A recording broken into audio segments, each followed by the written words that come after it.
Tahun 2012, Ustadz Budiasari pertama kali memperkenalkan istilah parenting nabawiyah melalui buku Inspirasi dari Rumah Cahaya, Ustadz. Iya. Apa maksudnya parenting nabawiyah itu, Ustadz? Boleh Ustadz memperkenalkan secara singkat? Iya. Ya, ini cetakan pertamanya November 2011. 2011. Akhir 2011 ini. Ya, dulu waktu nulis buku ini sebenarnya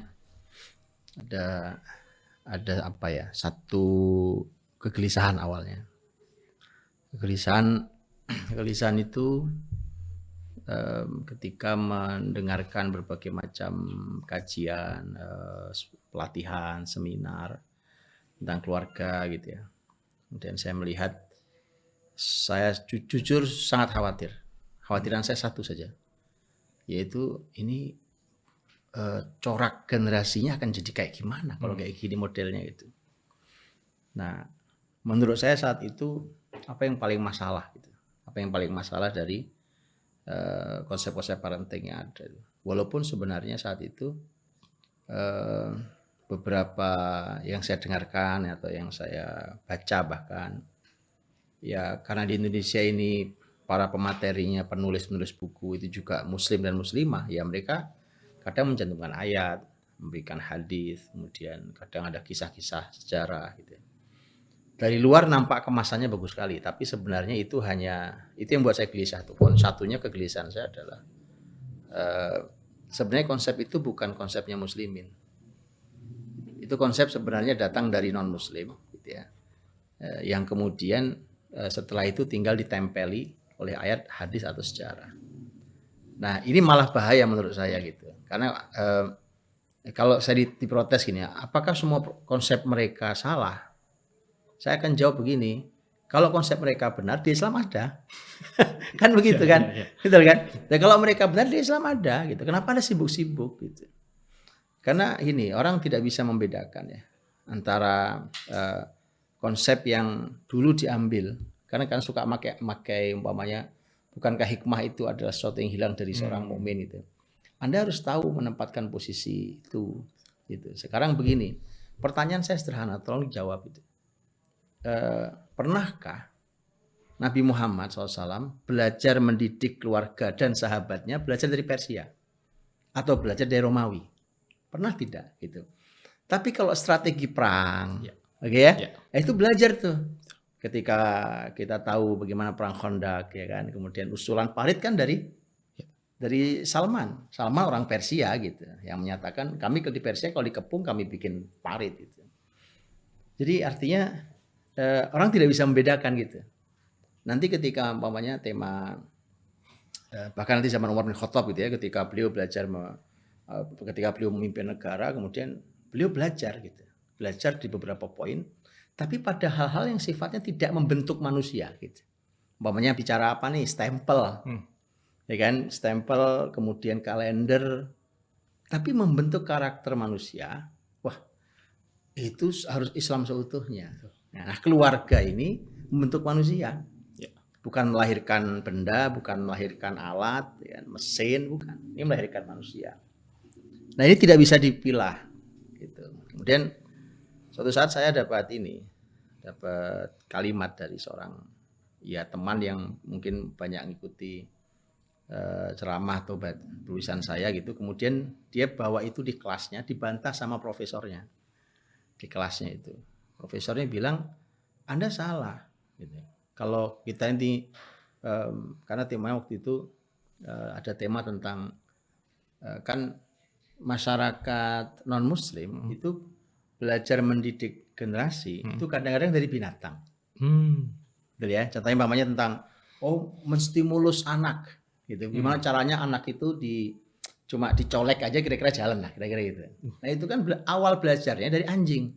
Wow. Gitu, teori stimulus anjing itu awalnya. Jadi anjing dibunyikan ding gitu, asal dibunyikan dia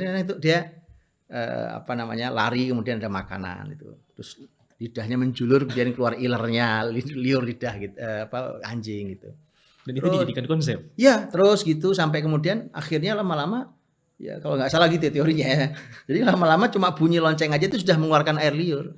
gitu. Padahal makanannya belum tentu ada juga. Kemudian dibilang ini bagus nih untuk menstimulus anak. Saya bilang kalau anakmu anak anjing, saya setuju bilang gitu.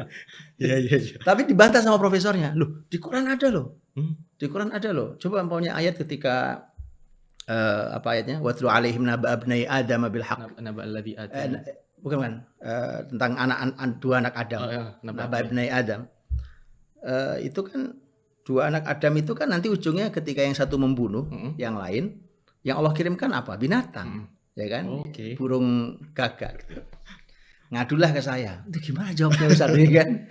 Saya bilang, nah itulah memang profesor itu jadi ilmunya saja, kalau enggak mendingan ngalah gitu, mendingan gak usah ngaku. Bilang aja saya TK dalam hal ini kan bagus, apalagi Anda bukan ahli tafsir. Saya bilang, Anda juga tidak detail, sama kayak tadi orang tadi yang pertama tadi, Anda juga tidak detail. Di Quran itu Anda perhatikan ketika temanya tentang fisik, itu tentang binatang masuk, oke. Pakai binatang, oke. Menguburkan jasad itu fisik. Tema-tema fisik silahkan. Makanya dahulu dokter-dokter Islam pun sama. Mereka melakukan uji coba pada binatang, ya kan? Kemudian nanti diuji coba pada manusia, itu untuk fisik. Tapi membangun manusia secara jiwa dan karakter, itu Allah banyak menggunakan tumbuhan. Profesormu nggak ngerti pasti. Kan gitu kan. Sesimpel itu. Contoh ayatnya macam-macam. Maka ketika Nabi Muhammad membangun generasinya, Muhammadur Rasulullah. Nah, pada pembahasan tentang Muhammad Rasulullah, pembahasannya adalah, salah satunya adalah wa mathaluhum fil injili apa? Dzalika mathaluhum fit Taurah wa mathaluhum fil Injil kazar'in, seperti tanaman akhraja syat'ahu fa'azarahu fastaghlada fastawa 'ala suqihi yu'jibu zurra. Babnya bab tanaman. Didik generasi itu bab tanaman. Jadi kalau saya bilang kalau Anda mau belajar dari alam tentang didik generasi, karakter generasi, belajar dari tanaman.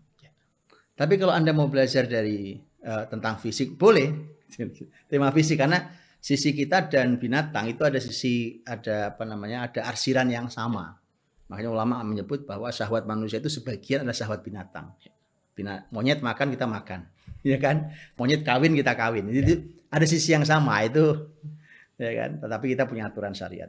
Nah, itu contoh-contoh detail yang itu menurut saya kok bahaya ya di lapangan ini, kok menjadi bahaya. Terus anak-anak generasi ini mau jadi apa gitu. Nah, menurut saya itu sangat bahaya. Mending lebih baik kalau umpamanya orang memang terus terang mengatakan, oh ini teorinya siapa gitu ya, teori siapa, jelas tapi enggak, kesannya teori Islam, kesannya Al-Quran bicara begitu, padahal tidak detail dari contohnya. Coba profesor tadi bikin tulisan, bahaya sekali itu, ya kan? Itu satu tuh kegelisahan saya itu. Yang kedua, kegelisahan saat itu, gelisah sekali saya adalah tulisan-tulisan tentang parenting itu banyak yang menceritakan pengalaman pribadi si penulisnya. Oke. Coba dicek lapangan bagaimana seseorang mendidik sekian anaknya, sekian mendidik anaknya. Itu gaya mereka yang tidak punya panduan dalil. Oke. Ya kan? Makanya contoh umpamanya gitu. Dan itu sebenarnya sudah gaya-gaya konsep barat yang memang bukan dari Islam sama sekali gitu. Makanya ketika umpamanya tokoh pendidikan yang dianggap sebagai tokoh pendidikan, bayangkan kenapa dia disebut sebagai ahli pendidikan, gara-gara cuma nulis novel judulnya Emil. Jadi Emil ini cuma, bahkan Mbak tahu, saya pernah nanya ini betulankah, dia bilang ada yang mengatakan ini, bahkan ini nggak ada perempuannya ini, anak ini nggak ada sebenarnya, cuma khayalan aja. Bayangkan gitulah, kita di Quran tuh kaya dengan konsep, di hadis Nabi kaya dengan konsep, di contoh keluarga Nabi dan keluarga salafus soleh luar biasa aplikatif. Ya itu saya menjadi sangat gelisah. Saya bilang, oke ini jadinya gitu. Akhirnya saya pikir ini harus dikeluarkan konsep ini. Karena dalam Islam saya cuma iri dengan 2 poin juga. Itu 2 masalah, iri dengan 2 poin. Poin pertama itu adalah bahwa Nabi Muhammad SAW sudah memberikan jaminan. Khairukum li ahli wa ana khairukum li ahli. Orang terbaik di antara kalian adalah yang terbaik pada keluarganya, dan saya, kata Nabi, orang terbaik pada keluarga saya. Nah itu jaminan bahwa kalau Nabi Muhammad teladan, itu benar-benar teladan sampai urusan keluarga, karena beliau orang terbaik kalimat beliau orang terbaik pada keluarganya silahkan diuji. Mm-mm. Beliau sebagai suami silahkan diuji sebaik apa sih. Beliau sebagai ayah, ya kan, beliau sebagai kakek, atau beliau sebagai apa yang lain, silahkan dicek gitu. Nah, jaminan sehebat itu membuat saya, kenapa saya harus belajar pada yang lain gitu. Apalagi saya dengan sangat berani mengatakan ini pengalaman saya didik anak loh. Saya sih nggak apa-apa sih, cuma rasanya kok iya gitu ya. Itu aja sih kan. Rasanya kayak gimana gitu. Itu satu tuh iri saya tuh. Iri yang kedua atau yang saya bilang saya pengen Rasul aja lah gitu. Nah, yang kedua itu secara umum kaidah Islam itu mudah. Karena pengalaman saya dengarkan kajian-kajian seminar, kajian, workshop, tulisan-tulisan tentang mendidik keluarga, itu rumit banget itu. Padahal Islam itu dikenal dengan agama yang mudah konsepnya. Inna hadatin yusrun, kata Nabi, agama ini mudah. Wala yushaddadina ahadun illa ghalabah. Orang yang memaksakan diri malah dia akan jatuh. Jadi itu konsep Nabi tentang kemudahan. Nah, ternyata betul. Nah, saya makin ke sini karena posisi saya hari ini juga bukan ini kan saya tulis 2011 ya. 2011 tuh 2011 tuh anak saya aja masih 3 saat itu. Jadi ya, dengan hari ini tentu pengalaman tambah banyak, alhamdulillah. Jadi, nah cuma saya merasa bahwa kenapa kita nggak ngambil yang mudah? Kita ambil yang sulit, yang rumit, yang kemudian hasilnya entah bagaimana gitu. Dan hari ini semakin terlihat itu. Mereka-mereka yang dididik dengan cara yang super rumit, yang sangat rumit. Islam itu mudah sekali. Mudah sekali itu. Dan kadang-kadang kita disuguhi teori itu yang sangat menakutkan. Menakutkan teorinya itu. Gimana itu? Nah, saya contoh. Teori sangat menakutkan. Kalau ada seseorang membentak anak, maka akan putus sekian ribu atau entah berapa, saya lupa. Sekian banyak saraf otak anak. Saya bilang gini, ini penelitian ilmiah, kata oke. Walaupun saya begini, penelitian ilmiah itu jujur saya pernah pengalaman ternyata tidak ilmiah itu. Oh iya. Disuguhkan itu kadang-kadang orang nggak jujur. Oke. Gitu. Walaupun mungkin sebagiannya bukan nggak jujur ya, tapi karena nggak belajar, tahu-tahu pokoknya orang ngomong begitu dia ikuti yang lain. Ya dulu ada loh rame-rame itu orang seorang ibu kalau ibu hamil tuh supaya bayinya pintar, stimulus brain janin otak anak itu distimulus pakai apa? Pakai musik klasik, ya kan? Pakai apa? Mozart, ya kayak gitu. Iya, katanya pintar. Dulu saya bilang ini ilmiah, katanya dulu ilmiah. Begitu saya cek, tidak ilmiah ternyata. Nggak siapa yang bilang ilmiah gitu. Jadi contoh gitu ya. Nah contoh tadi yang saya bilang contoh menakutkan tuh nanti akan putus sekian saraf. Saya bilang oke, saya enggak tahu itu ilmiah apa tidak ilmiah. Tapi gini lah, tolong jawab pertanyaan saya. Anggap saya bentak anak saya dan saya salah. Oke, ketika bentak saya posisinya salah. Putus saraf anak-anak saya tuh, sekian ribu saraf otaknya putus. Pertanyaan saya, kan dalam Islam tuh kalau salah minta maaf. Kalau saya minta maaf, nyambung lagi nggak sarafnya? Tolong jawab. Sekarang tadi salah, saya salah, oke. Kemudian sekarang saya mulia karena minta maaf. Masa Allah tidak kasih saya kemuliaan kan? Siapa tahu nyambung lagi sarafnya kan?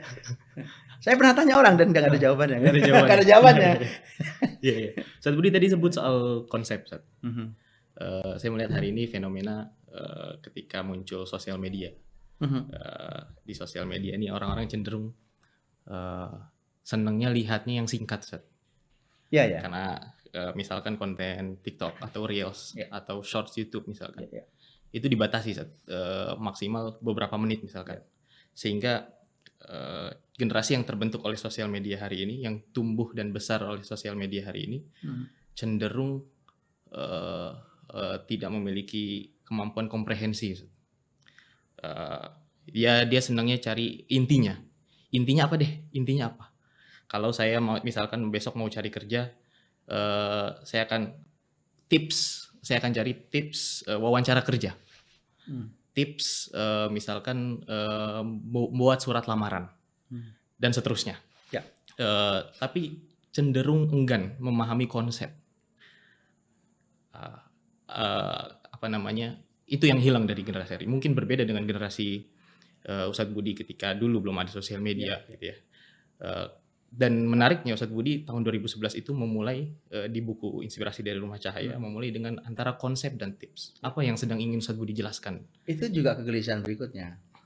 Saat itu bayangkan 2011 itu internet belum secanggih hari ini. Ya kan? HP segala macam fitur apa itu belum selengkap secanggih hari ini, itu kira-kira gitulah. Dan itu saja, itu kegelisahan saya sudah luar biasa karena hari ini kapan muncul TikTok gitu ya? Saya kurang ingat. Instagram. Lupa lagi saya. Ya kan. Itu bayangkan ya ketika yang seperti itu tuh, anggap walaupun sudah ada belum marak gitu ya. Dan saya itu luar biasa menggelisahkan juga. Karena lama-lama orang tuh pragmatis. Dan pragmatis itu banyak bahayanya. Saya ngasih ilustrasinya kalau di sini saya kasih ilustrasi itu kayak cincin gitu. Oke, iya betul di sini ya. Oke, saya ilustrasinya cincin. Ketika diceritakan indah cincin itu, tapi ternyata itu adalah tips pengalaman si pemateri, si pembicara. Betul. Di tangan dia memang cocok. Warna kulit, besarnya, apa-apa ya. Maka si peserta seminar itu pulang ke rumah. Dia coba pakai itu cincin yang ada yang kebesaran, ada yang tidak muat. Ya kan? Ada yang muat, nggak cocok dengan warna kulit umpamanya. Jadi sementara dia tidak membawa konsep waktu pulang itu. Cuma bawa tips dan tips. Itu bahaya betul. Ada yang maksain betul. Wah ini dicoba, akhirnya generasinya rusak. Begitu rusak bingung. Karena tadi memang Anda main wilayah tips tuh. Nah, hari ini memburuk. Banget memburuknya. Saya lihat itu di generasi hari ini. Ketika hari ini umpamanya anggap generasi TikTok gitu ya. Itu buruknya dari banyak sisi. Salah satu yang paling besar, buruknya adalah Anda tidak pernah tahu kualitas pembuat kontennya. Sekarang gini, kalau Anda mau bicara tentang kesehatan, ya harus ahli kesehatan dong yang bicara. Kalau Anda mau dengerin fikih, ya kan, ya harus fakih yang bicara. Kan begitu kan? Itu fair gitu. Nah, enggak, sekarang siapa aja bisa membuat konten. Nah, yang kedua ini adalah efek. Efeknya generasi ini tuh di otaknya sampah. Karena nggak ada saringan, dia nggak punya konsep. Nah, konsep itu akan menyaring tuh. Nah, yang ketiga nih, ini juga buruk. Yang ketiga itu akhirnya mereka itu hanya menjadi pasar. Contoh saya kasih contoh gini. Coba perhatikan, nanti kalimat saya tolong diuji. Perhatikan. Di awal bicara luar biasa. Ini bicara tentang masalah umpamanya kesehatan tulang. Ilmiah dibicarakan. Ujungnya apa? Jualan obat. Oke. Bicara tentang apa yang lain itu, umpamanya bicara tentang rambut, ujungnya jualan minyak rambut. Jualan skincare di sini. Jadi sebenarnya ujungnya Anda pasar. Karena supaya laku kan nggak mungkin saya bicara yang bertentangan dengan produk saya kan begitu. Sama persis itu. Orang bicara apa nih? Apa contohnya? Bayi. Pokoknya kalau ada urusannya anak, itu kan orang tua aja akan ngalah kalau pada anak gitu ya. Sekarang urusan anak. Wah itu bicaralah tentang masalah stimulus pada apa? Pada kekuatan mungkin tulangnya bayi atau kemampuan motorik bayi segala macam. Ujungnya apa? Jualan gendongan. Coba perhatikan. Ujilah kalimat saya itu. Jadi kasihan kalian ini. Kasihan. Nah, saya tidak anti tips 100 enggak. Penting. Cuma bermulalah dari konsep, belajarlah, sabarlah belajar konsep. Setelah itu kemudian kalau Anda mau tanya tentang saya dan pengalaman saya akan saya kasih disclaimer di depan bahwa ini cocok di keluarga saya. Bisa jadi dengan latar berbeda keluarga Anda perlu mikir, nggak usah khawatir, konsepnya ada kok, udah Anda pahami. Tapi kalau mau tips terbaik adalah tips Rasul dan para sahabat, juga generasi salafus saleh, itu tips terbaik. Begitu sih. Siap. Kenapa muncul parenting nabawiyah itu? Itu cuma kalau nama parenting nabawiyah itu aneh sebenarnya. Parenting bahasa Inggris, nabawiyah bahasa Arab. Dulu dikasih orang ini, gitu. Bukan saya yang buat. Pokoknya intinya ini keluarga tapi basicnya nabawiyah gitulah. Berawal dari kegelisahan, kemudian berbekal hadis Nabi, khairukum khairukum li ahlihi wa ana khairukum li ahli. Sebaik-baik kalian adalah yang terbaik bagi keluarganya, dan aku, kata Nabi, adalah yang terbaik untuk keluargaku. Di video ini dan di episode-episode berikutnya kita akan membahas konsep ilmu.